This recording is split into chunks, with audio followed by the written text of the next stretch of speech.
is up, everybody? Welcome to another episode of Limited Resources. This episode number 709. My name is Marshall. I'm one of your Limited Resources, and joining me on the line all the way from Wales? Jesus Christ. Cornwall? Yeah. It's Sierkovitz. Welcome back, Sierky. I have to get it wrong every time, sort of as a matter of course at this point. I know that it's LSV that forced you to do that. Yeah, he did say, look, so here's the deal. Luis is at the Pro Tour. We're recording this on a Thursday. They're playing Friday morning. So this is actually coming up pretty quickly for them. And so he was in flight and doing all that. So he couldn't make it on the show this week. But thank goodness we have Sierkovitz here to carry the load. And we're going to be diving into a whole bunch of stuff. But he did tell me, he said, well, I have to make fun of Sierky a bunch of times because he's not here to do it. And he was sad to miss that opportunity. But Sierkovitz, it's great to see you. And thanks for coming back on the show again. We love to have you. Always a pleasure. You know that. You got your tea? The derision. Yeah. Even when he's not here, you still catch a load. Your tea? You got your tea? There we go. Time zone difference. Sierkovitz has his long day of work, and then he comes on and talks stats with us, and he always has to load up on a pot of tea, and he's all good to go. So what we're going to do is we're going to talk about multiple topics here that Sierkovitz has actually been talking about over on his Patreon and etc. For his Magic Numbers podcast. Do you call it a podcast? I think I call it a podcast when it's in a podcast form. But yeah, stream podcast thing. At any rate, where he does what we've been talking about basically since 17 Lands came out, which is attempting to take what is ultimately a very powerful set of data, but turn it into actionable, useful things for human beings to actually take advantage of, rather than just making talking points or pointing out things that don't actually affect your draft when you sit down to draft. So we're going to be going into a bunch of those today. Before we do, we want to talk about our Patreon. It's patreon.com/limited resources. And it's a place where you can support your favorite creators. We've had a Patreon for quite a few years now, and we want to say thank you to each and every person who does support us. But as I mentioned last week on the show, it's not just us. Check out Patreon. Sierkovitz has a Patreon on there too. Probably most of your favorite podcasts, musicians, artists, people who make videos. I have one for Wristwatch Revival for the Watch channel as well. And it's just a way to support your favorite creators. You can pick the amount you want. You can pick the frequency of it. You get to set all the parameters. There's no, commitments or anything. You can leave whenever you want. You can come back whenever you want. It's completely up to you. It's patreon.com/limited resources for us. Now, you get access to the Patreon feed, which in this case, one of the things that you get is the access to the Patreon question of the week. This one comes from Guillaume, who says, international question. What do you think the other than the American-Canadian Magic cultures have brought to the game? The Japanese, French, Czech, Brazilians, just to name a few. Love the work. Greetings from Paris. Thank you, Guillaume. Great question and an interesting one as well. And I thought it would be a good one to bring up with you here, Sierkovitz, because both Luis and I are from North America, but you're actually from Europe, right? So what's the perspective over there? That's a very good question from Guillaume, who I assume is from European side of the world. Looks like from France, yeah. Yeah, if I would be guessing, then yes. I think that the cultures of playing are very different. And you can see that in the deck lists when you come to the Pro Tour. I always will know that European and American deck styles are somewhat similar, but there are some minor differences between them. But what I was always impressed about is how Japanese players can come to the Pro Tour with a completely different brews and ace it most of the time. And their culture makes them think slightly different and approach problems slightly differently. And you can see that in how the decks are built, how the gameplay is organized. And, back in the day when I was trying to play competitively, I was very often copying the decks from Japanese players. And I never, for the love of it, couldn't make them work because just my brain was culturally not wired to operate at the same level as theirs did. So definitely there is an enrichment by playing. I actually tried to figure out are there any style different styles for drafting based on the culture. But because I only have the data from time zones, it was all very, very noisy, and I couldn't get the specific numbers on. And I don't know where people come from. I don't have their IPs or anything. But it would be a very interesting mechanism to do experiment to see if there is difference in culture of drafting.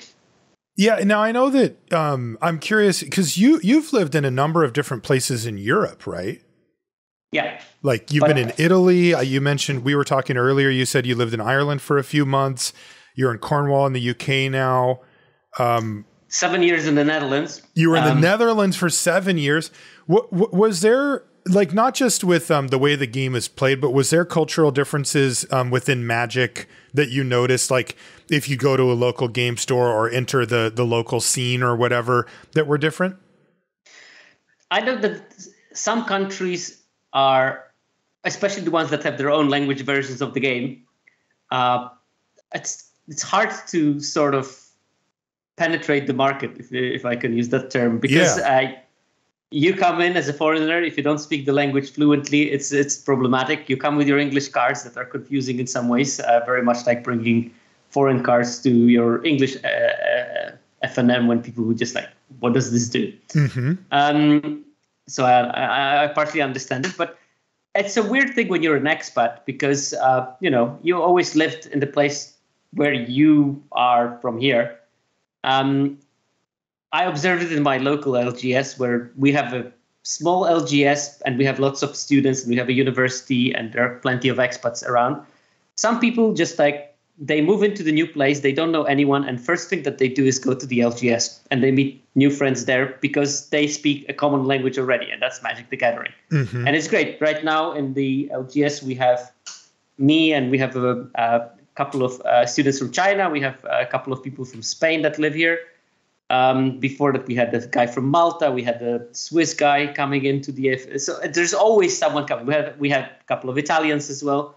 So there's always those expats coming in, and they're finding at least some of the culture that they understand, even though maybe they play differently, even though maybe they have their foreign language cards. But I think Magic is more of a thing that can make people unite better than a thing that will divide them, even though there are those differences in the gameplay style. And I've seen that too. And having traveled so extensively to cover Magic and having been to a bunch of different places, seen all of the different testing teams and how they interact with each other. And then sometimes the testing teams will mix countries, languages, stuff like that. Sometimes they won't.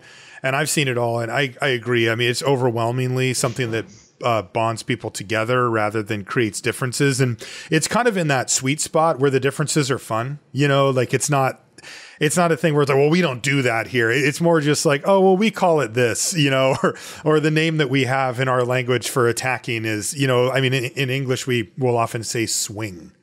What? Like it's not like a punch, like I'm swinging at you, but in other languages, they might not use that type of thing. Well, yeah, I was actually a guest at an Italian podcast once, and I did it all in Italian. And good for you. It was very difficult, but in the end, there are some words that are different, but lots of them I just added Italian ending to an English word, and it worked fine. Yeah, at least that's what they told me. Maybe they were wrong. I was literally having that thought today when I was listening to a podcast by Canister, Gab Nassif, and someone from States, and I thought, which other thing has a podcast that three people from three very different countries can do it together and find a common language? Yeah. So generally speaking, it's that great. The one thing I also wanted to say, which I found interesting, was what you mentioned, which was particularly Japanese culture for Magic and how it differs. It expresses itself in the way that decks are constructed, is for sure, as you mentioned, and that reminded me of something that I've encouraged with my other big hobby thing, which is the watch stuff, where I take apart watches and fix them and put them back together. I started that YouTube channel for it. And, the two biggest manufacturers of watches are in Japan and in Europe. And, like North America has almost nothing as far as that goes. So, it used to, but that stuff died out quite a while ago. And it's really interesting because most of the watches that I started working out on were Swiss made watches, right? And so those have the European aesthetic and the European approach. And I kind of assume that this is just like, they all look really similar. There's like maybe stylistic differences or small differences, but even especially the movement, that's the inside part of the watch, the mechanism created in one Swiss company from another Swiss company. They're very similar. And I just sort of thought that that's the way it was. Then I started working on some Japanese watches, particularly Seikos were ones that I really liked. And I opened it up and I was like, whoa, like this is totally different. Exact same goal, right? Same exact method to do it, meaning twisting up a piece of metal called a mainspring and regulating how slowly it can unwind is basically the goal for a wristwatch. But the way that they did so many of the parts was so different. And there's some absolute genius in there. I mean, really like some mechanical stuff that, eventually got copied by everybody else. But it was like, that is so, a part of a watch that in a Swiss movement would be 3 separate parts, right? Like a screw, a spring, and a metal part that serves a function. In the Japanese one, it's one part. It is a piece of metal that wedges in. It doesn't even get screwed down, and it performs the exact same function, and it does it perfectly well. And it's like, you have to just have a totally different mindset to be able to throw out, what has been used for all that time and simplify something from 3 full separate parts that you have to manufacture, that you have to assemble, that you have to do into one piece of metal. Really impressive. And I've seen that in Magic as well. The other thing that I thought was interesting is when you talk to people that are around the Pro Tour for a long time, it predates me by a bit.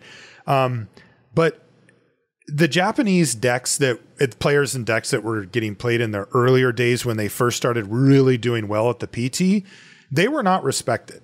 Those deck people thought, they don't know how to build a deck. This isn't how you do it. This isn't how we do it. This isn't what we're used to. And then Japanese people started winning. And it was like the whole culture had to slowly but surely adopt. Maybe they're onto something with the way that they're approaching this. And instead of sort of getting a chuckle and that's not how you do that, all of a sudden everybody's copying them, because they found some really interesting ways to approach deck building and it's continued to be that. And I just think it's really cool that Magic ends up being something that brings people together rather than, something to point out our differences or whatever. Great question, Guillaume. And thank you for that. Let's do a crack-a-pack, Sirky. Lord of the Rings. I want to get your take on a crack-a-pack, and then we'll transition into talking about a number of topics. But the first one will be the big picture metagame stuff and what's going on kind of at the top of the list. But let's get your idea or get an idea for what you like from Lord of the Rings here. Our first card out is Westfold Rider, the 1 and a white 3/1. Yeah, that's a fine card. I definitely will never first pick it because that's not the color I want to first pick. And if I want to go for a white card, I would want something significantly stronger. Has an issue of being a target of all the X1 hate in the set, which is quite abundant. Can I encourage you to slip on the ring? No. The 1 and a white blink. I cannot. No, you can't. Although I will play it. I just want to have it deep at the wheel. In some decks, I do play it because I want to increase my density of Tempt spells, and maybe I have enough ETBs that I think, okay, I'm just going to play it. Yeah, but I'm not going to first pick it. That's for sure. But you're going to pick 12 it, not. Yeah, it's going to wheel anyway, probably from that pack. That's right. Next is our first black card, so that's of note. It's Uruk-hai Berserker, the 2 and a white 3/2 that tempts when it ETBs. Yeah, it's a fine card. Again, not well. First pickable. It tempts. That's a good thing. Yeah. And we'll talk about that in a little bit, by the way. Next is Rally at the Hornburg. Perhaps the best red common? Perhaps the best common. Oh, there you go. 1 and a red, 2 1/1s with haste. So this one captures your eye, right? This is where yeah. This is goes right on the top of the list for now, and who knows, maybe forever. Okay, let's see. Next is Olagai Crusher. That's the 3 and a red 4/4 with trample that can't block unless you control a goblin or orc. No, thank you. I think that 5 years ago we'd be talking about the All-Star for the limited, 4/4 trample 4/4. Yeah. Yeah, turn it sideways a bunch of times. Next is Errand Rider of Gondor. That's the 2 and a white 3/2, the ETBs and loots But if you have a legend, then you get to just draw it. Yeah, that's the best white common. Okay. In my evaluation, I find it a good card. It's still not like even close to Rally of the Hornburg, and it's in the worse color than Rally of the Hornburg. So no, but it's a card worth. Like someone would be lucky, like 5 seats from me to get it. Okay. Next is Treason of Isengard. That's the 2 and a blue sorcery that gets you an instant or sorcery back on top of your library, and you amass orcs too. It's a very specific card that I would maybe pick in my third pack when I already know that I'm in the deck where this is going to be game winning sometimes. Would you play more than one Treason of Isengard? No, I don't think so. I probably will play one because I have like one copy of Gandalf's Sanctions in my deck, and I want to have this as a sort of second copy. Backup plan. Kirith Ungol Patrol. That's the 4 and a black 4/5 that you can sack stuff to make food and draw cards. Again, very replaceable. I want more for my 5 drops than this. So no. Oliphant, the red land cycler. I want Oliphants in my deck because I want land cyclers in my deck. But I don't want them that badly that I will first pick Oliphant, especially over Rally of the Hornburg. Yeah. It's like there's at least already 3 better cards in this pack than Oliphant. Yeah. Last comment is Mirkwood Spider. I got bad news. It's green. So I'm not a person that will not draft green, but Spider is not a priority again. It's like if I draft green, I want to wheel those things. Yes, and you probably will. Before we go to the uncommons, you said Rally at the Hornburg was on your short list of best commons in the set. How do you compare it to Smite the Deathless? Oh, it's story as old as time. They're very close on 17 lands, game and hand win rate. Luis and I had a discussion about it, and if confronted, I don't think that they're in the same collation run or whatever, so I don't think you see them next to each other. But if it were between your first Rally or your first Smite, do you have an opinion on that? I think that Rally is a better card. I would pick Smite because there is as minute chance as there is. I can still wield the Rally. It can happen still. I mean, first week it would have probably happened, so that was like a no-brainer at that stage. I think that Smite has a unique function that there's not much of in red, namely being a decent removal. And I am more likely to get more copies of Rally after that than more copies of Smite. So that's basically what I'm. I agree. And maybe next time we have you on, I'll pin you down on this question. But why? I guess my brain has a hard time understanding why, if something, if we view a booster draft as a market, a market in the economic sense. Normally, rarity, and I don't mean rare, mythic rare, but I mean less frequency of something increases its value. And what we're basically saying is that, Rally at the Hornburg is a 2-drop creature of sorts. It's one of the better ones. It has a much different effect on the game later, etc. So it's better than that. But it is filling that role of a creature that you would play on turn 2. Where Smite is a removal spell. It's also quite a good one. It's efficient, and it's harder to get those. Why doesn't that make them more better? Why doesn't it make Smite a better card? Because me and Luis had the same inclination that you did, where it was like, we both recognize that Rally is technically a better card, but we would take Smite. It's like, well, why are we taking a worse card? I think that it's something to do with, I will go to my field. I'm going to pin you down on this when I give you more time. I don't want to, but these are the questions, right? These are the things that come into mind is like, why are we justifying it, right? It feels like the first Smite is more important than the first Rally.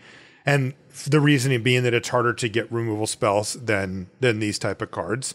And so I'm gonna plant that seed for you. And next time we have you on, we'll talk about it. Let's get to the uncommons.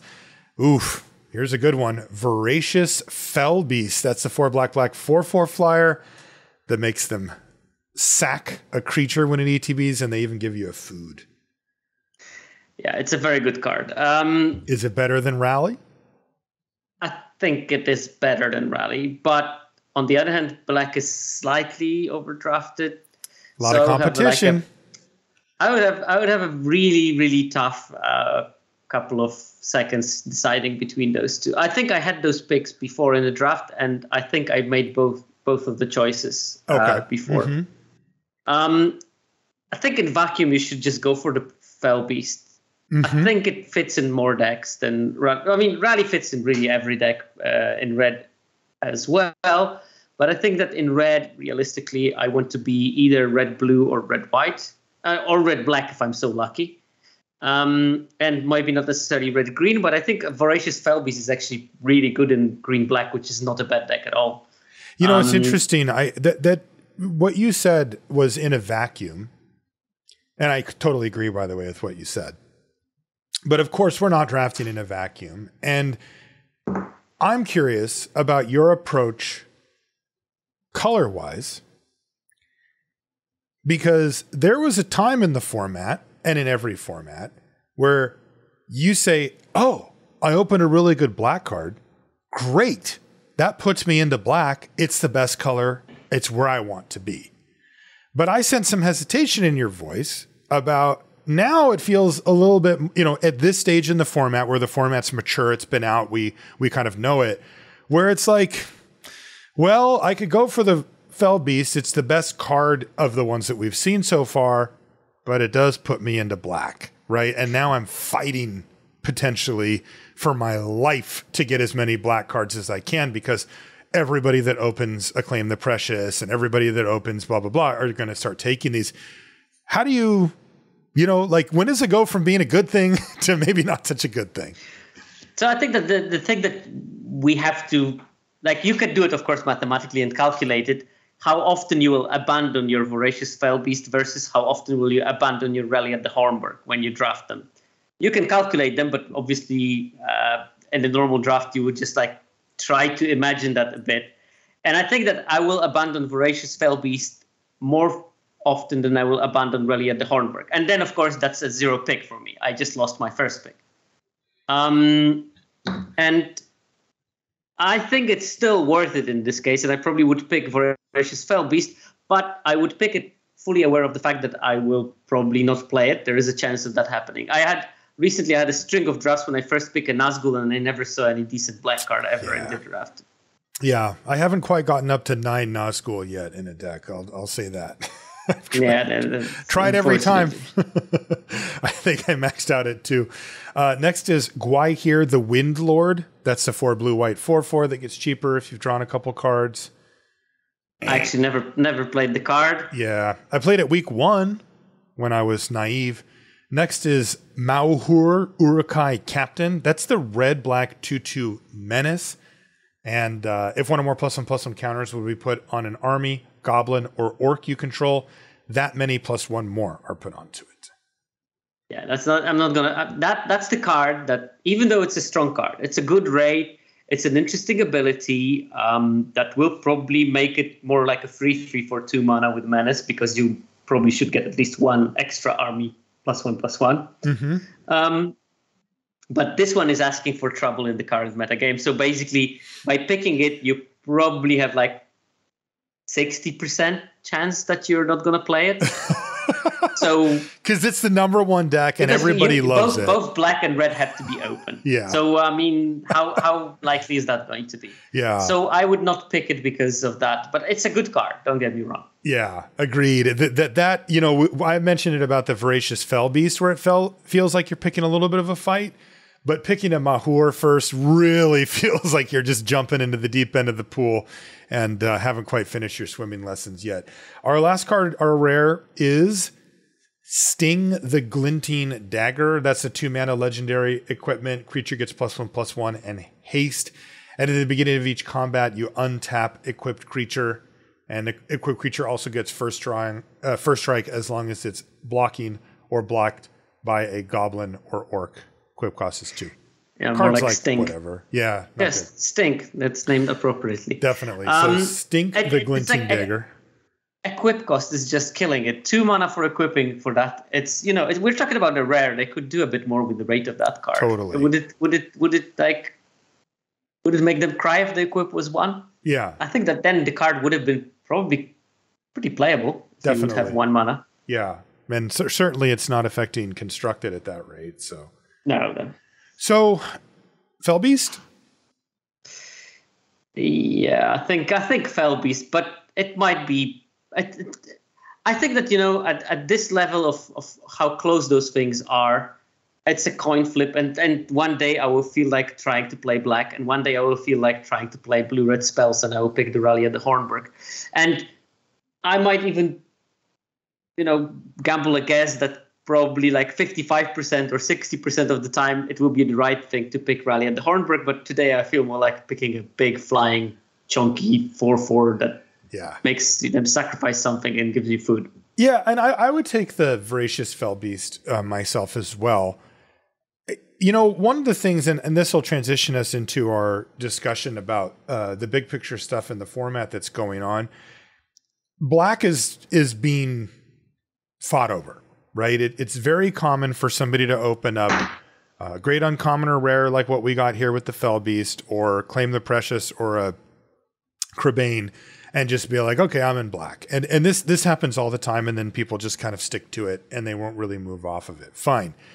What I've noticed, at least for me, is if I am in black, I try hard to create a deck that black can be the support color on, where if it is not open, which is generally speaking, that's true that it won't be very open, that I won't need to pick up that much, right? If I pick up for the rest of the packs, I pick this Fellbeast.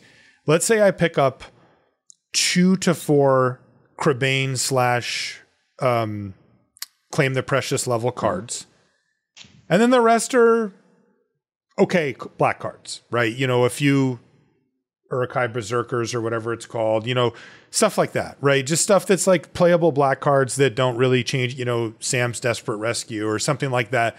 And you kind of fill in, with 7, 8, 9 of those or whatever. And then my other color is the one that I've determined that's open that I can fill in with more of the stuff. For me, I'm okay with that. Like, the black cards add so much, and they really ask not that much of you. Very few of them are narrow in their application. You can kind of just slot them into any deck that can tap the mana and cast them. And I feel fine about that. Where do you fall on that when you first pick a Fellbeast like this?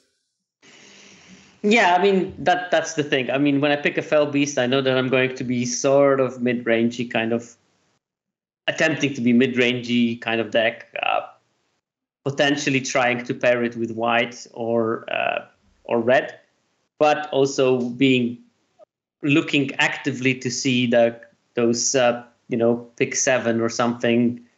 How are they called? Woes Pathfinders. Yeah, that's it. The mana. Yeah, that's the card I'm going to be looking like going late, because I'm actually not that against drafting black if green is very open, and maybe even going for some kind of multicolor extravaganza if the lanes are open for that. So yeah, that's the kind of thing I would be opening my eyes for when I pick the Fellbeast. Well, if I picked Rally at the Hornburg, I'm looking for aggressive red and white cards or blue spells. Okay. Basically. Because it can fit so well into either of those and just hold its own as a card. But yeah, definitely better in those archetypes. What's happening? I know that, you kind of track the metagame stuff as it goes by, for each of your presentations on Magic Numbers. You've been kind of going back to that over and over again. What have you seen? Just as a snapshot for people who are drafting the format or trying to get caught up.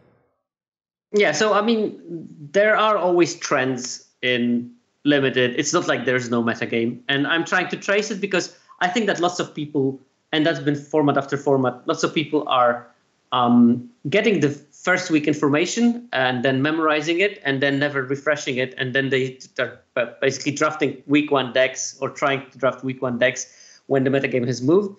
And there's been a small shift in the metagame. So we had after 2 weeks of the format, we had a bit of a blue-black was the open deck where the top win rate 17 lands user moved to draft blue-black because black was still open enough and blue was very open at that stage. Mm-hmm. Then black got a bit cut. Despite everything I'm saying, black-red was always the top win rate deck in the format all the time. Even with red being overdrafted, black being overdrafted, doesn't matter. Red-black is still the winningest deck. Unassailable best deck in the format. Mm-hmm. But at some certain moment, there was this secret-ish deck of blue-red spells, and lots of top streamers, and I think that Luis was also drafting those. They were quite open because they need slightly different subset of cards. There were a couple of really underdrafted good cards for those decks, like Glorious Gale is not going particularly early. Birthday.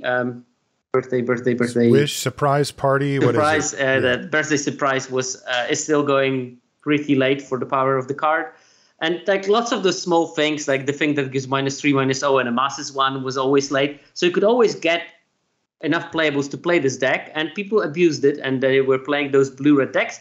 And at a certain moment, 2 weeks ago, blue-red was almost at the same win rate as Rakdos. Ooh. And then the secret was out. There was a bunch of good content. I think 2Duck Cube wrote a very good article about how they draft the deck. There was people started streaming, and people watching streamers started copying them. I think Ham TV was also drafting blue-red quite a lot, and it slowly became overdrafted. So right now, this is as of last week. Blue-red is the most drafted deck, more drafted by the 17 lens users than Rakdos. Now, mind you, this doesn't mean that it's the most drafted deck altogether. I'm pretty sure it's still going to be Rakdos because the non-17 lens users are going to be drafting Rakdos more. But because of that, the win rate dropped, and actually Rakdos win rate increased very slightly. So from being almost on par, last week it's been already 2 percentage points difference between those. So like small shifts. So it was drafted a little bit more, but the win rate was still a little bit less. Is that what you're saying? Win rate went down because it was overdrafted. Yeah. So 2 weeks ago there was 0.6 percentage point difference between Rakdos and Izzet, and now it's 2.3 percentage point difference between those, with sample sizes that are big enough to trust those numbers. And that's pretty big, right? Yeah. Okay. But yeah, I mean, so I guess that if I would be a betting person, I think that maybe it's time to give it a bit of a look to Orzhov, which is under the radar, always been consistently really good in this format. Okay, because black has still been able to hold its own regardless of these things, right? It's still the best color. It's still... But I think that people still draft black a lot, and then lots of people moved on to do the green multicolor things. Lots of people moved to do blue-red spells, so that would leave white a bit more uncontested. So maybe you can build those Orzhov grindy kind of attrition-based decks. Okay, well, let's talk a little bit about the blue-red spells deck that you just mentioned, because that was the one that got at least closest, to getting the throne there, even if it didn't quite make it. With blue-red spells, what are the things that people should be considering from this? The reason that I bring this up is there are a couple of build-around elements to blue-red spells, not just having spells in the payoffs, but, specifically the one that I always think about is Fiery Inscription as being like, hey, it's an uncommon that has a very clear build-around. It fits exactly into that deck. Is that what I want to be doing? And I remember watching one of Luis's draft videos on his new YouTube channel. You should subscribe if you're not on there already. Where he had an interesting decision about, so he had gotten 2 Fiery Inscriptions and he had a choice on whether to draft the third one. And then of course, which he did. And then should I play it? Right? Like at what point do these things not do well? Because I mean, if your deck was all Fiery Inscriptions, you wouldn't win a game. Where's that balance play out? And I know that that you looked into that. Who knew that I was going to look into that thing that is like so obviously asking to be looked into? So I think that the decks with 3 inscriptions are actually having the highest win rate of all the different levels of inscriptions you can put in your deck when you look at the 17 lands data. So putting them is not going to harm you, but you need to know when to put them. And there's a couple of things that goes with putting the inscription in your deck. Like, first of all, you need to have the number of spells. And I did some numbers on those. I basically look at the decks with 0, 1, or 2 or more inscriptions, because the 3 was a small sample size, so I clustered them together with 2.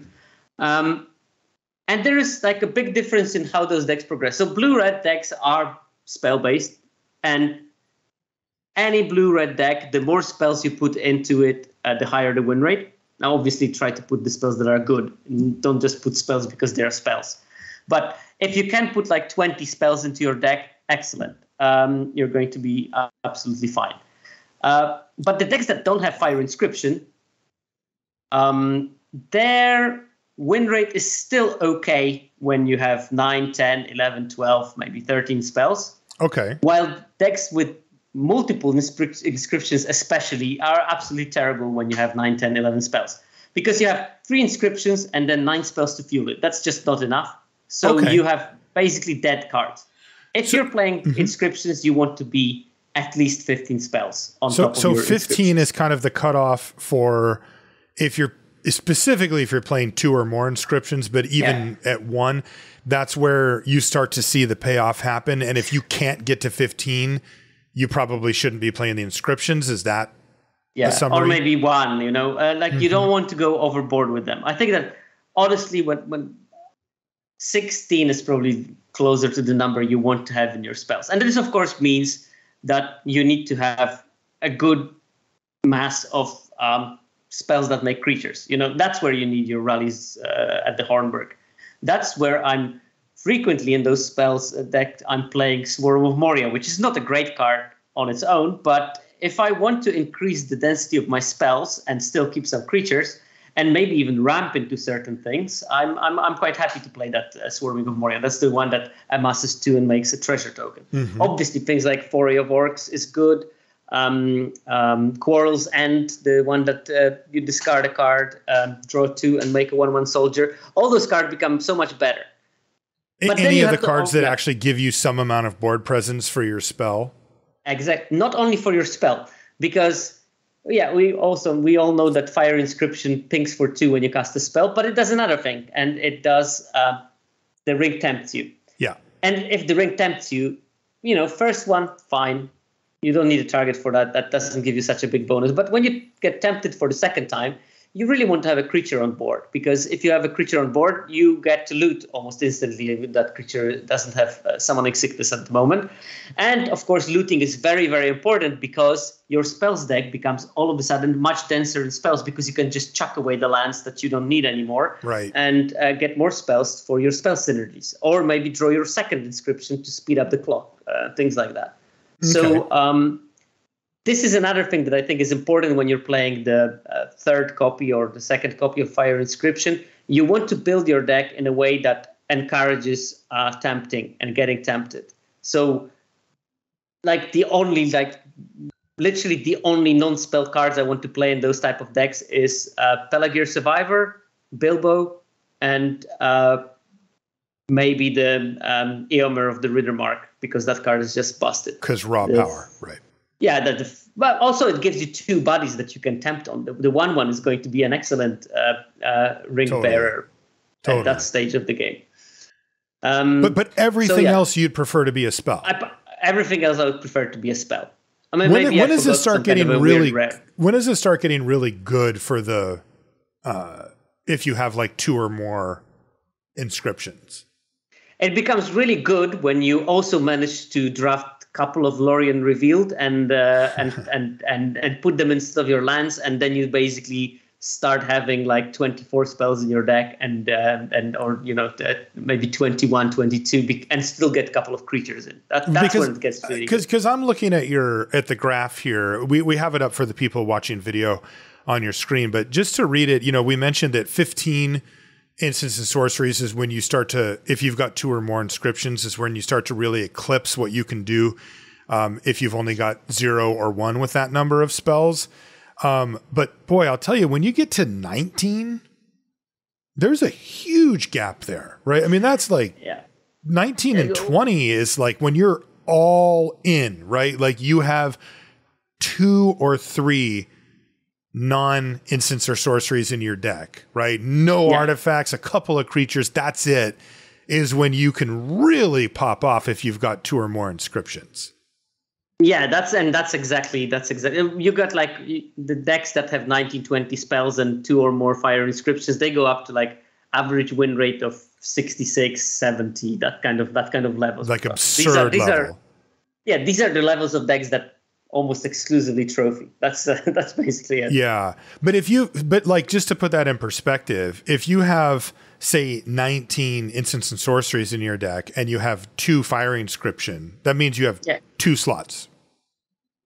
Depends on how many Lorien reveals you get. So it might be up to, say, 4. Yeah, it might be a bit more, But that's the levels we're talking about. Yeah, so almost full in. But it actually does work. If you can get 2 inscriptions, or more, and you can go full bore instants and sorceries, you actually get severely paid off. Like this thing looks insane. But as we mentioned, you really want to get to that sweet spot of 15 or more before you start seeing the benefit. Yeah. Yeah, that's the level you should be aiming. 15, 16 instants and sorceries in your deck. Yeah. And that's also true, by the way, for if you've got just 1 fire inscription, you still need to get up to that 16, 17 range before you start seeing the benefit over playing it over something else, for decks that have 0 of them. Yeah. Just like definitely don't try to have much under 15, because then you really start suffering. That's when your deck is becoming actively bad because you have a wrong card in it, and that will come up in some games. And it's good to know. I mean, because some decks sometimes build-arounds can sort of gently bump up some of the stuff you have, but you're not as encouraged to go all in. And, and sometimes you actually get punished if you commit too much because, say, the mechanic doesn't do anything on its own, right? All of these instants and sorceries that you're playing in this deck do things, right? They kill creatures, or sometimes they create them, or they ring tempt, or they draw you cards. They all do something.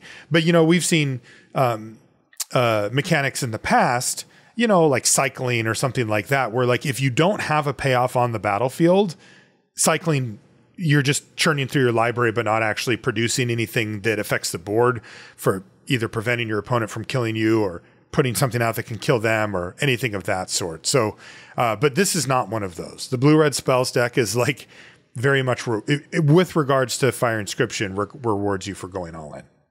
Yeah, sometimes you miss the 2-drop and the opponent plays fire inscription and you think like, I can't raise that. Yeah. And and there's so many little things that can deal with it, so that you almost feel certain. It's like the inevitability of when it hits the board is something very soothing when you are the player that plays it. It feels so good, especially when you get the second one.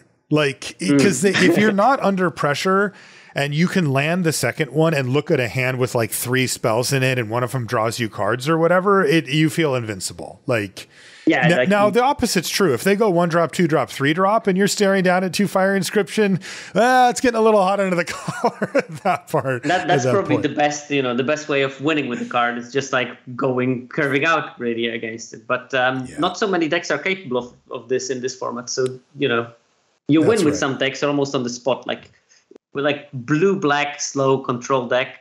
You just play 2 inscriptions and look at them, and they just probably concede on the spot. Another mechanic that you brought up with regards in our Cracker Pack and then also to this blue-red deck is Tempt. Yeah. What have you learned about Tempt and how it interacts, with how you build your deck and stuff?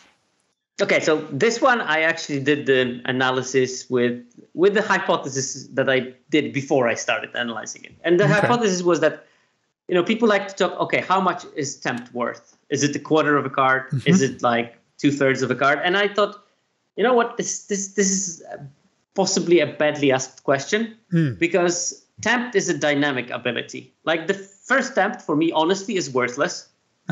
It gives you like some minor kind of advantage of getting a creature unblockable. Sometimes will come up, but not so much. A tenth of a card. Whatever. I don't even want to give it a value, but let's call it very worthless, or no, roughly worthless. But second Tempt that I do is very interesting for me. That's worth it. Basically, most of the time, it's worth a card for me. So there's a big disproportion that second Tempt is so much more worth than the first one. And then the third one is okay. And then the fourth one is actually pretty good. And it's even better when you can do it at instant speed post blocks, which, that's like basically additional 3 damage in the face. And then because of that, I thought, okay, because Tempt is a dynamic ability, then I assume that the cards with Tempt are slightly underrated if they didn't have Tempt. So they had to remove something from them in order to put the ring Tempt on the card. Because you can't just put it on as an upside on everything, because they will be too busted. Mm-hmm. So because of that, I want to have either none of them or a lot of them. Oh, interesting. Because if I have none of them, I don't get those cards with downside. If I have a lot of them, I get the upside of the second Tempt all the time. But if I'm in the middle, I will most likely only be able to cast it when as a level 1. And then I get the low value, but I never get the high value, or maybe get the high value every 5th game or something. Right, or you might be able to get to level 2, but then they kill the creature and you can never... Yeah, exactly, and I can never restart it. Exactly. Mm-hmm. So I want to have either high density or no density to optimize it. Ah, interesting. And then I looked at how do those numbers look like, and you can hopefully see on the YouTube the graph with the frequency of number of cards with Tempt in the deck. And, very few decks have 0 Tempt. Very few decks have over 10 Tempt. We're talking about like 5% of decks have 10 or more Tempt cards in them. Like 4% have 0 or 1.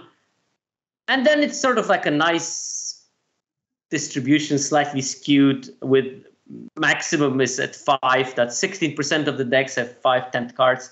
And then like 14.7% exactly have either 4 or 6. Mm-hmm. And then 11% have 3, 7% have 2, and it completes this sort of like, it's not a normal distribution, but it looks sort of like a bell curve. Uh-huh. And then I thought, okay, well, I know that most decks have 5, but where is the optimum in terms of the win rate? So what I did was basically calculated the win rate of those decks. And what I found was one of the most appealing decks graphs I've made in my whole life, because it looks like it's invented data, honestly. I was looking at it for a long time when I made it, and I said, that can't be real. So I did the analysis, but it came out the same way. It basically confirms the hypothesis I had in the beginning, that you have a higher win rate when you have 0 Tempt cards. Then it drops slightly until like 3 Tempt cards in your deck, when it's the minimum. Absolute minimum of the win rate is when you have 3 of them. Because then again, most of the time you will just you're just paying extra. Get level 1. Exactly. And then from 3 Tempt cards up until 13, every single one you added, the win rate increased. Incredible. And it just went like 54%, 56%. At 11 Tempt cards, it went to 60% average win rate for the 17 lands users, and 62% when you have 13. And it just like basically goes up and up and up and up. So the more Tempt you get, the better. Mainly because the more Tempt you get, the more times you have restarted, the bigger chance of getting to level 2, the bigger chance getting to level 4, the better chance of actually looting your deck to get more Tempt cards, because it will accelerate how often you will see them once you start looting. So there's like plenty of things going on. And if for the listeners, because I had that question a couple of times when I put this as a thread on Twitter, they asked why no of the categories has a win rate under 50%, because that's what you would expect from a data set that encompasses all the Magic players. And I'm sure it does, but this is data based on 17 lands users where average win rate is 55. So that's why you never see anything under 50% in here. Right. Interesting. So some hallmarks of this, right, are that if you have 0 Tempt cards, you're at 55%, which, as Sierkovitz just mentioned, is average. In order to, and then as you go to 1 Tempt card in your deck, 2, 3, 4, 5, in order to get back up to the zero, the win percentage of a deck.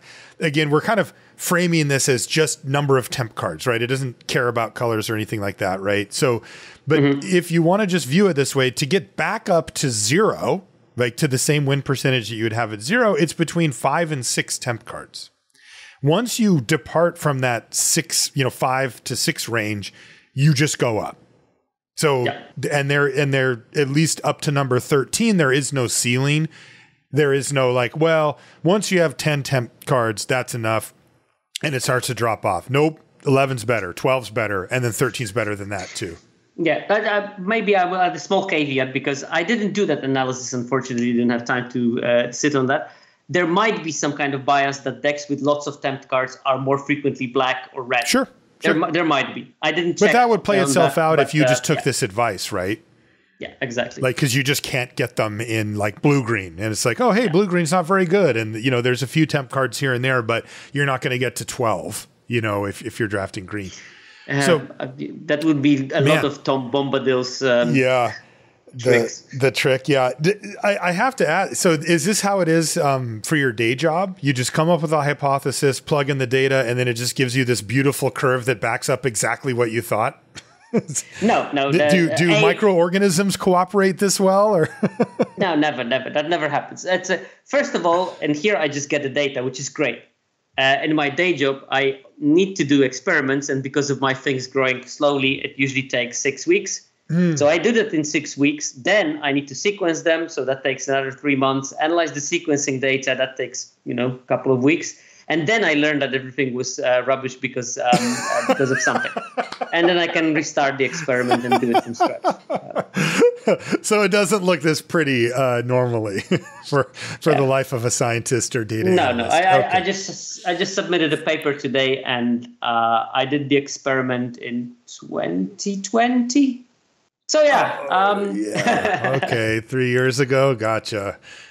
Yeah, that's tough. Okay, but your hypothesis was correct that having very few temp cards is okay.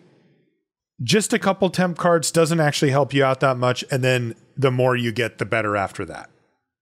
Yeah, that's at least how the data suggests it is, and I think that also my personal experience, for what it's worth, tells me the same. That I sometimes will just put a couple of more temp cards, even though I feel like Breaking the Fellowship is a card that I'm putting probably more often than most people do, because I just think that it's fine in the decks that I'm playing, the style of them, because that's pretty good in any kind of spell deck.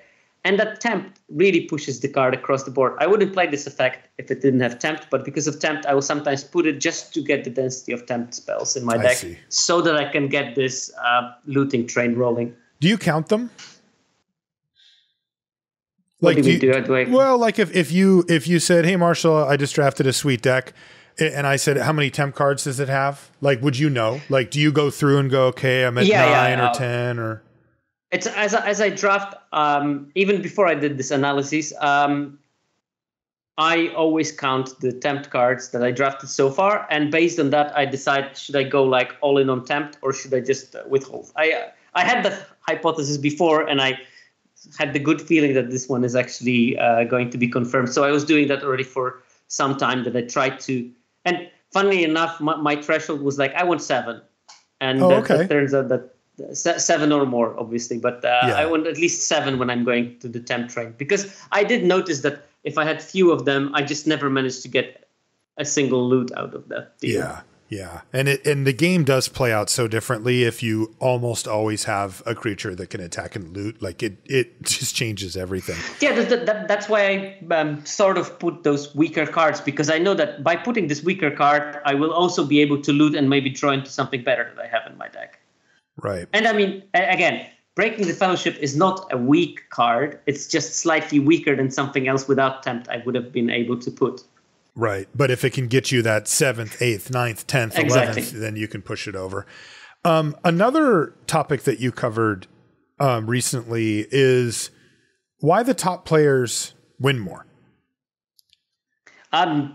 They listened to the lesson number 1 of Magic. Get good. That's the get good. Yeah, read the card and get good. Right? Like, how hard can it be? But this is an interesting question to ask because it's such a. It almost feels obvious, right? Oh, well, they win more because they're better, right? But you actually can use the data to start to show decisions or cards or more specifics about things that the top players do that the bottom set of players, win percentage wise, don't do, and start to narrow these things down. Yeah, so there are several things that I can look into and several things that I can't really realistically look into. Like I can't really realistically look into mistakes. Right. I mean, there are replay data, but I mean, it would be a titanic job to figure out just where the mistakes are. Lots of arbitrary decisions would need to be made, and that I want to stay clear out of arbitrary decisions if I can. What I can do is look at deck building and draft prioritization of the picks. So I can see, oh, look, whenever a good player sees a particular card, they pick it like 50% of the time, but a person with lower win rate will pick it only 20% of the time. So clearly there's a difference in that card evaluation. And I could look at those numbers and look at the cards that are literally more picked by the top players or more picked by the players with low win rate. And there are some patterns in that kind of thing. Okay. I can also look at the decks, and I see that decks from the weaker players are usually, when we talk about 23rd playable, it's not a card that you're super happy to play, but you will put it. The problem with the people that have a lower win rate is very often their 23rd playable is also their 22nd playable, 21st playable, 20th playable, 19th, 18th, and 17th playable. And once you get 6 cards like this in your deck, you will start getting hands when you have like 4 of them and 3 lands, and you have to play. And then that's the moment when you are going to lose those games. Yes. And when you look at the top players, you will probably see that half of their decks doesn't have the 23rd playable. The 23rd playable is the 15th playable because they pick. It's a combination of card evaluation and identifying open lanes where they are both capable of seeing, oh, this is open, so I'm going to go there. They get rewarded from there. And also they know exactly which cards to pick, so they don't pick bad cards. They also don't waffle too much. They very often will streamline their draft if there is possibility. This is the moment when my cat is being is trying to become a star of the limited resources. No, that's okay. The cat can join in. What's the cat's name? Scorcho. Come, Scorcho. Do you want to be on LR? There you go. Oh, look at that cat. Oh. Yeah, that looks like a superstar to me. He's like half Maine Coon, but looks like a normal cat. So he's the Maine Coon sized, but and very much kind of dog behavior cat. Oh. He actually he does dog walks with me. You can walk him? No, I have a dog as well. So I walk with the dog on the lead, and the cat just follows us and just does the loop with the dog and then comes back home. That's incredible. I don't think I would trust my cat to do that, but well, I mean, I do live like in the rural areas. The cats are more like right now I locked him out because we had a pigeon fledgling sitting on the floor, so I don't want the cat to go out because he would eat that it. Would be the pigeon's fledgling and one less. Yes, indeed. And I like wood pigeons are lovely creatures, so we want to, and especially if the parents are so much looking after that fledgling, so the cat is stuck inside for now under house arrest, and he's not very keen on that. But anyway. Coming back to the top top players and what are they doing? You can basically see which cards they prioritize picking, and I think that we have a graph for that. Cards valued highly by top players versus bottom tier players. Yeah, and when you look at this graph, you will see like really this is based on the data from I think first 3 weeks when I did that seminar. But you can see who is who in red and black. Like you had the Foray of Orcs, Fear Fire Foes, Eomer. But what is this telling us? Because for people listening, so there's difference in pick rate and it's done by a percentage. What does that mean? Yeah. So basically, that's by percentage points to be precise. So basically, this means that if Foray of Orcs has 23% on percentage points on this graph, this means that if the bottom players pick it 20% of the time they see the card, that means that the top players will pick it 43% of the time when they see it. Oh, okay. So that's the difference between the players in strict percentage points. Because I need to sort of normalize, because some cards are picked rarely, like 15% of the time. Some cards are picked almost 80% of the time, and I need to sort of make something that can be applicable for both of those type of cards. And I thought that just the difference in percentage points will be the best one. Okay. So use Foray of Orcs as the example. Yeah, Foray of Orcs has 23% percentage point difference. And probably that means that it's been picked 30% of the time by the bottom tier players and around 53% of the time by the top tier players whenever they see it. That's quite a lot. If you pick it half of the time you see it, that's indicates that you really want that card, because you have to keep in mind you will see it with rares in the pack. You will not always be in the color combination. So that means that this is like something that skews how you draft around it. I see. Well, the bottom tier players were not so highly on Foray of Orcs. A card that is good but not great, I think, in the end in this format. Mm-hmm. It's a bit. It was a bit overhyped, I think, in the beginning. It was, and maybe also like you don't get as much amass as you did in the week one. And then all those cards on that list. We have Fearfire Foes, Eomer, Horn of Gondor, Danlet Crabane, Fell Beast, Torment of Gollum, Grishnak, Rally at the Hornburg. These are like all stars of the red and black decks and any red or black deck. Yes. And this is like thing. Top players identified, look, I want to be in red-black. I'm going to pick those red-black cards. It would be actually maybe interesting if I redid this analysis for the late stages of the format and seeing where did they change. Because I do see that changes, like how top players respond to metagame changes much quicker than the beginner players, let's call them. And then, here we have the list of like all banger after banger, and I think that Shadow Summoning is the only one that is not strictly like in red-green, because that's the black-white make 2 spirits. Yep. Still much higher pick for the top players. Yeah, so just to describe it, the cards that Sirko listed, to Grishnak, Rally, Ranger's Firebrand, Nazgul, Claim the Precious, Gollum's Bite, Mordor Muster, and then Shadow Summoning is the last one. But it starts at 23% difference for Foray of Orcs and goes all the way in order down to 12.5% for Shadow Summoning. So there's still a significant gap, and everything in between is between that 23 and that 12. Yeah, with like a bunch of cards at 20%. Tons of them.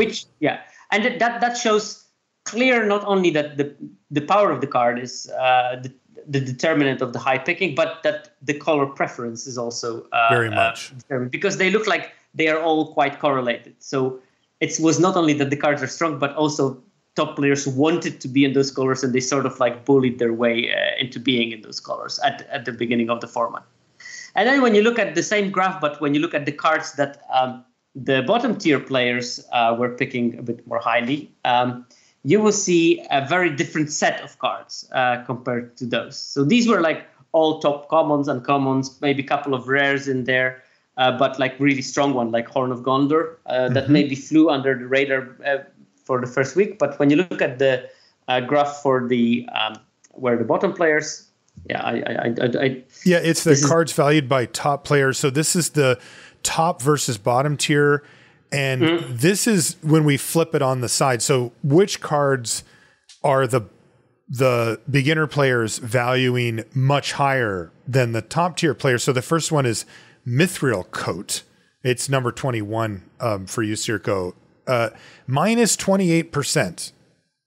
Saruman of Many Colors, minus 24%. So these are cards that the beginner players are, we'll say they're overvaluing compared to the top players, right? Yeah.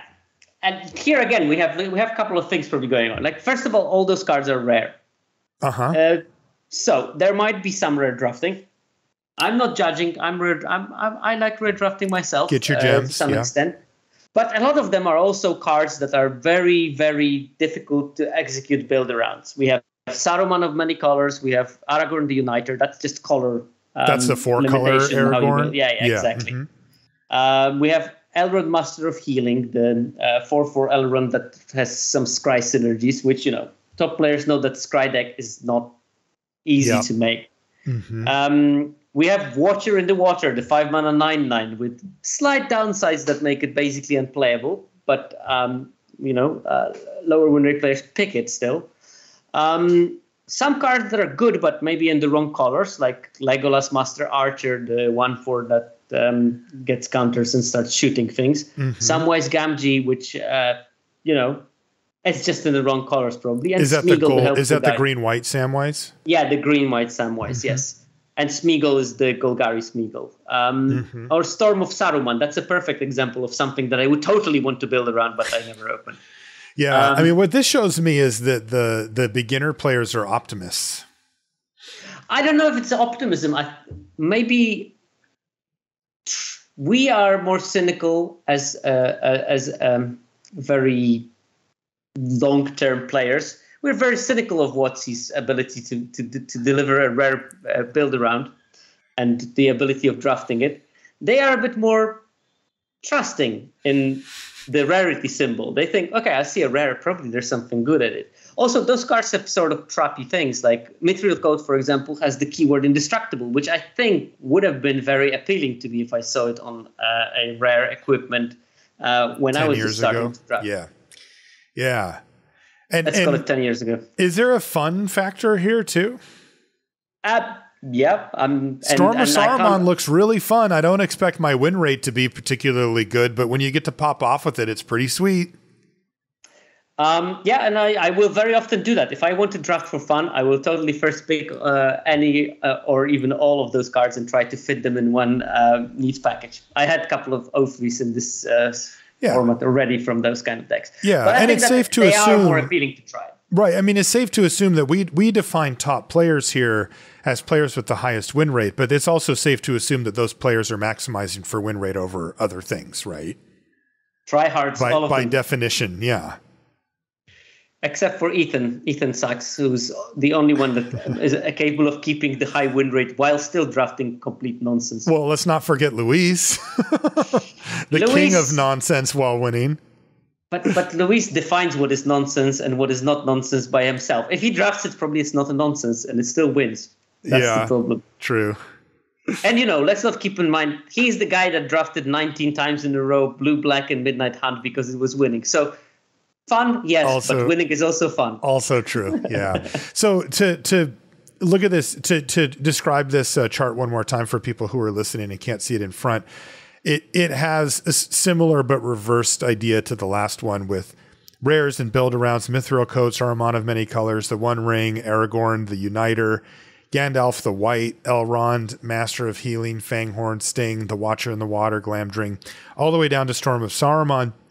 And it starts with Mithril Coat, which is taken at minus 28% difference from top versus... Yeah, so let's call it like 40% by the bottom tier players, and then it goes to 12% by the top tier players. Right, and then the graph sort of gradually goes down from 28 to 24, 22, 20, down to 14.3 for Storm of Saruman as the gap there. Yeah, so that's interesting because it does start to show you that, if we look at that first graph, those type of cards were black and red, right, in the preferred color pair for that time. Also happens to be preferred now, but for the first 3 weeks of the format, it was certainly the preferred. People jumped on it pretty quick. And they were also no nonsense cards. Cards like Foray of Orcs aren't super flashy, compared to cards like these that have there's a lot of flavor stuff here, right? Like Foray of Orcs, I can't point to the point in the book or, movie or whatever that happened, but I remember Mithril Coat. I remember the One Ring. I remember Aragorn. I remember Gandalf the White, right? Elrond, Fanghorn, Sting, right? These are we could be looking at people being like, this is really cool. I want Smeagol. I want Samwise Gamgee in my deck, and I'm going to go for it, because they are fans of the IP or whatever. By the way, talking about Gandalf, I don't know if you noticed, but of course, I know that there's no license for the movies in the set, but no, there's not. Suspicious amount of Gandalfs have flash, and the wizard arrives precisely when he wants to. Is that not in the book? No, that's not in the book. I double checked it actually. Interesting. I did not know that. Okay. One more thing I wanted to cover, but not quite as in depth, because I kind of wanted to lead people into some of your content that you have. And this is around signals. You recently did one of your podcasts about signals in draft, and you went really deep with this. And I'm going to put a link in the show notes where people can actually, you've made the presentation slideshow that you put together for this public, right? So people can dive in and read it and get the information out of it. But man, I went through it and you went really, really deep. What are some of the big picture things that you talked about, or any little takeaways that you might want to include? Yeah. So just to give you the impression, I started this analysis for the March of the Machine, and I gave up.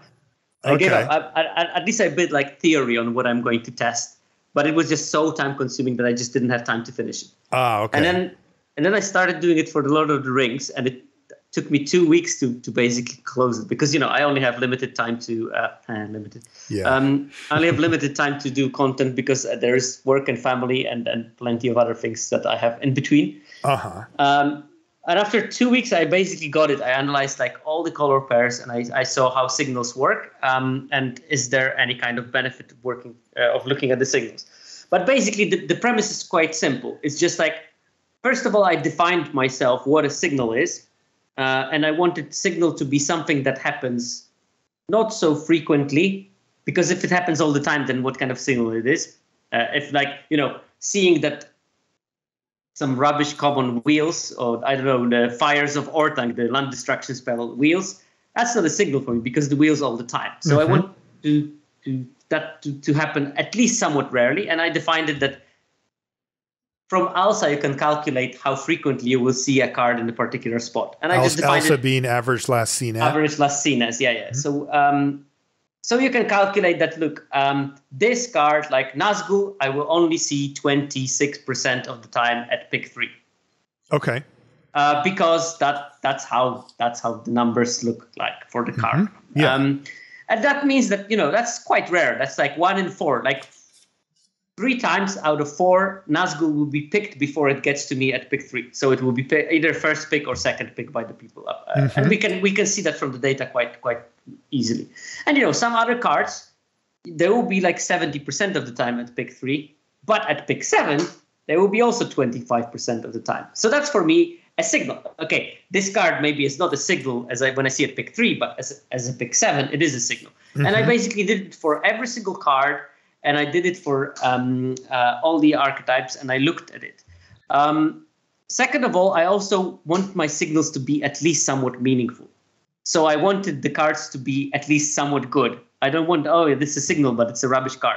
So I only looked at the cards that have a 55% win rate or higher in each archetype.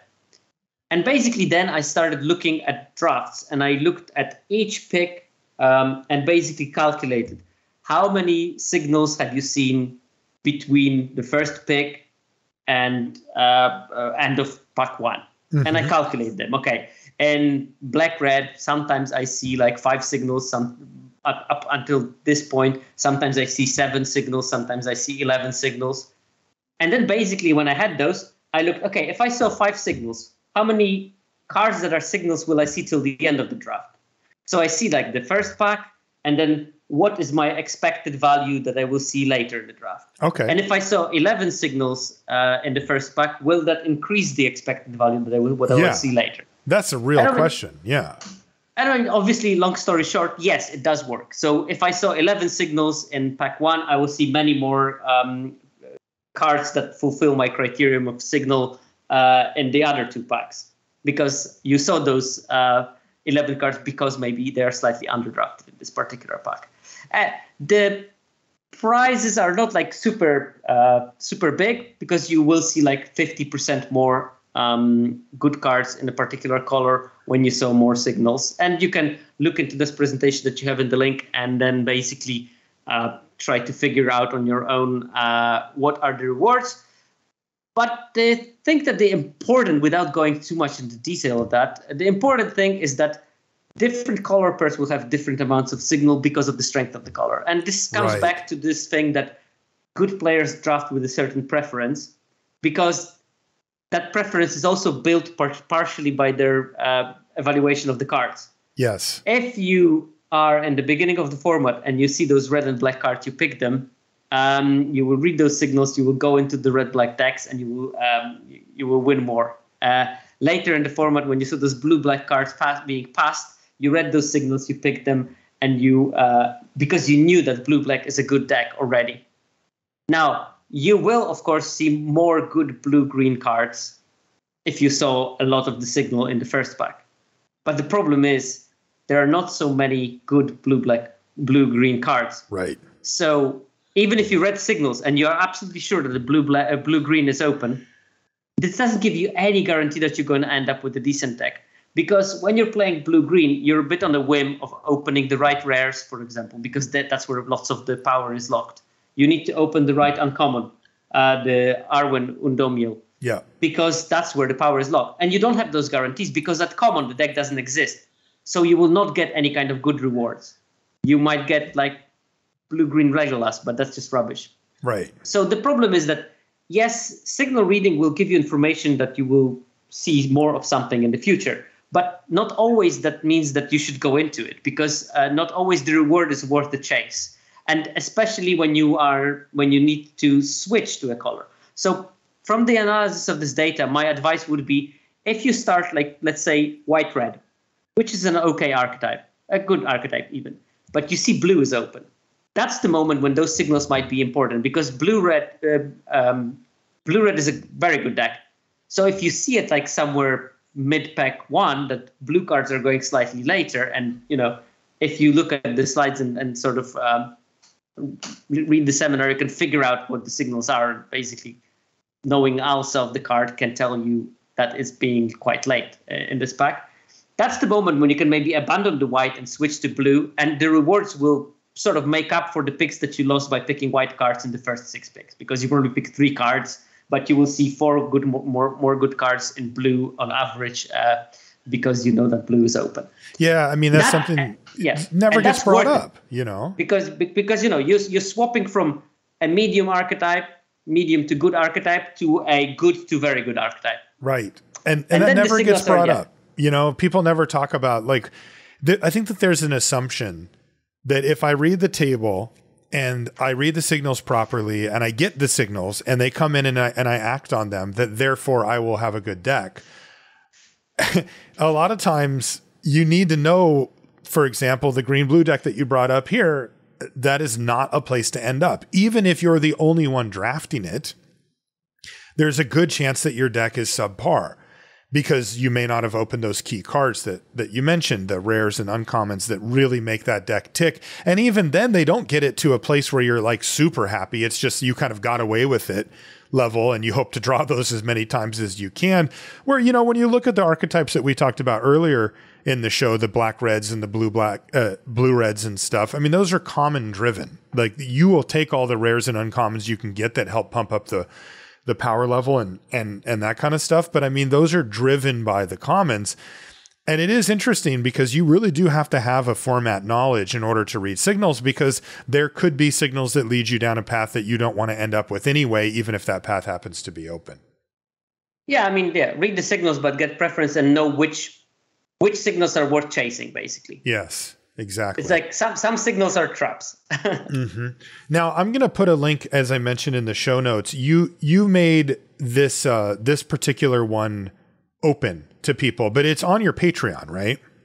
Yeah, I mean, this one is free because, first of all, I spent so much time doing it that I thought it would be a waste not to share it with as many people as you possibly can. Mm-hmm. And second of all, if you would listen to my seminar, it can be really convoluted if you don't have at least somewhat the access to the slides, because these things are, and I always find it while I'm making my stream, these things are really, really hard to explain on the spot, even if you have the data in front of you. And, some people listen to my seminars as a podcast, and I just feel like poor souls if they try to listen to it, me reading like tables with 10 rows and 20 columns. No, that's not going to work in the audio form. So just for those people, I just made it fully open because I know that this is complicated. Like normally these are against very exclusive, very, very, very exclusive paywall of my both of my patrons. But this one I made open. Okay. Well, I think that's really, really cool. And I'll put a link to that. And then, while you're there, you can check out Sierkovitz's Patreon and you can see what he's got going on there to, if you want to sign up for it and support what he's doing over there as well. Any last thoughts, Sierko, before we sign off for the day? I'm super surprised about how good this format turned out to be. Me too, man. I am shocked, especially after after the set reviews, and we saw that the cards were pretty top down, pretty streamlined. They didn't, go too crazy with anything. I actually thought that the ring Tempts you would get boring or wear thin pretty quickly. I thought the first time you're like, oh, look, Frodo's my ring bearer. Like, this is really cool. And then I thought it would kind of fade, and it just hasn't. Like, it's been totally fine. The fact that they stuck the landing on number 2 on the ring Tempt ladder was the whole format, right? Like, if they made that too weak or too strong, it would have thrown everything off. And they hit a really nice spot where it's strong. It's desirable. It's something that you want, but it doesn't like break the game, right? It's not like you're like, well, my opponent got to stage 2 on the ring Tempt ladder right away, and I just couldn't win, right? It's not. It doesn't play out like that. But it's like, oh boy, you're going to be looting every turn for the rest of the game. Like, especially if you're facing a good player, that's a major advantage.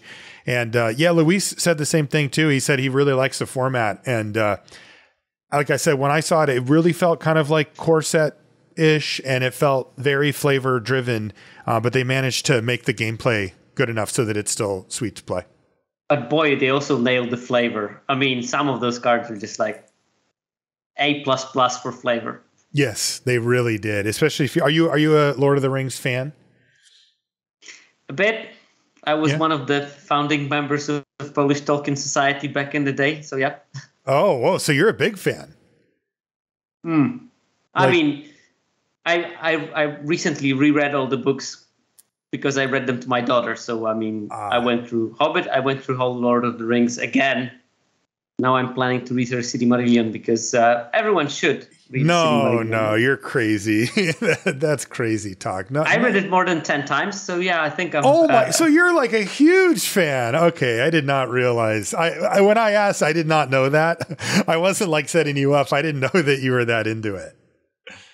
I think Silmarillion is a really good story. I mean, the first problem people have with it is that they read the first couple of chapters, the creation myth, and that's pretty boring.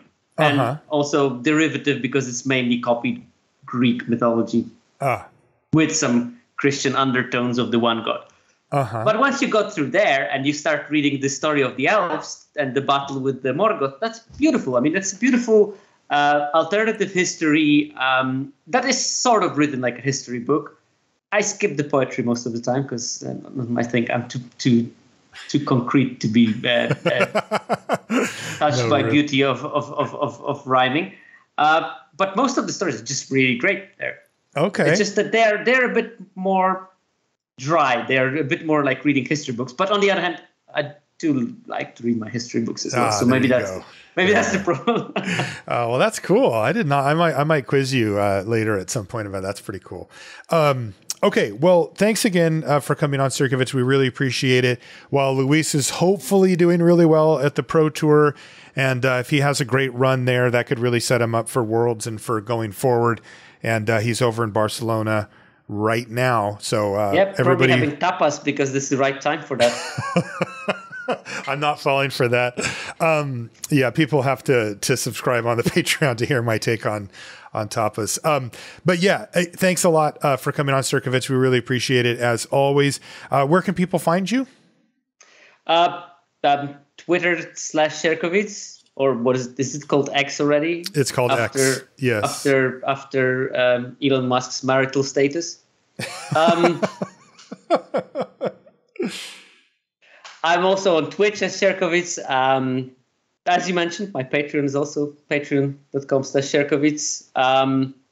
Again, all I do is also found at, all I'm basing my things on is found on 17lens.com. So give them most love because they are the actual ones doing most of the works, how to make things work.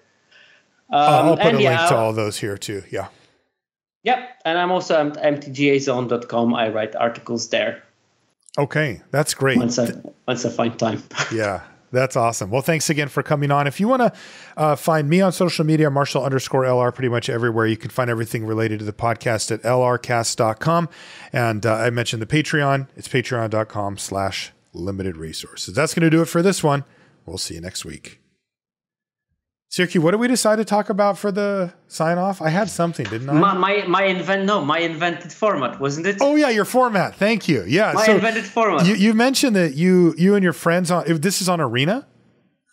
Well, it's not on Arena. You have to make it sort of yourself. So, but we had a bunch of people that Arena economy is not the most friendly thing in the world, and in my LGS we had lots of people who couldn't just draft because they didn't have they couldn't afford like drafting 5 rares from a draft because they didn't have the wildcards, which is fair. Not everyone is a limited grinder that just can burn gems, burn wildcards for nothing. So in order to, it was during the lockdown that we came up with the format based on some other people doing similar things, but adjusting it to our capabilities. In order to play together when we were in lockdown and the LGS was closed, we came up with the Artisan Set Roulette. And that's basically you take 3 random sets from Arena. Okay. And then you build constructed decks from those using only commons and uncommons. And because of that, you are sort of having that limited taste because lots of those things will be the trashy kind of synergies from the chaff that you played in drafts. But that maybe didn't quite make it on the constructed stage. Exactly. Yeah. So, for example, one of the decks I built was Ikoria and Ravnica Allegiance and something else. And I decided that I want to build around one card that I couldn't build around in Ikoria. That was this blue enchantment emergency something. Whenever you cycle a card, you can blink a creature. The problem with Ikoria was that there was just not enough ETBs to make that card work with the Ikoria cards. But Ravnica Allegiance had this Frilled Mystic, a blue, green, 3/2, that when it ETBs, you counter a spell. So basically the idea was that you played your enchantment, you had a bunch of cycling cards, and this guy also had a flash. So at some moment, you just flashed it to counter the spell of the opponent. Then you untap, and you have plenty of cycling cards, and you can just cycle them, and you can blink your guy and counter everything else, and you put the hard rock on everything that they can cast. And you would never be able, but it would be never strong enough in actual constructed. It's not possible in draft, but because you have this weird format and you can play around with the synergies, you can do it. And because you make random sets, very weird synergies will all of a sudden appear if you spend a bit of time building those decks. Oh, that is cool. Because everyone in Secret wants to construct decks that will be competitive. The problem is that constructed formats, good people are doing that stuff, but no one is going to be doing constructed set roulette, especially without using any rares. So there you have like a field to build something and compete with your friends who also will not be able to net deck, which is very important. Is it 60 card decks like normal constructed? Yeah, we built 60 card decks for that. But that's awesome. What do you call it? You can make your own rules. Artisan Set Roulette. Artisan Set Roulette. I love it. That is cool. Yeah, people should try that out. Let us know if you do. Show us some of the decks that you came up with.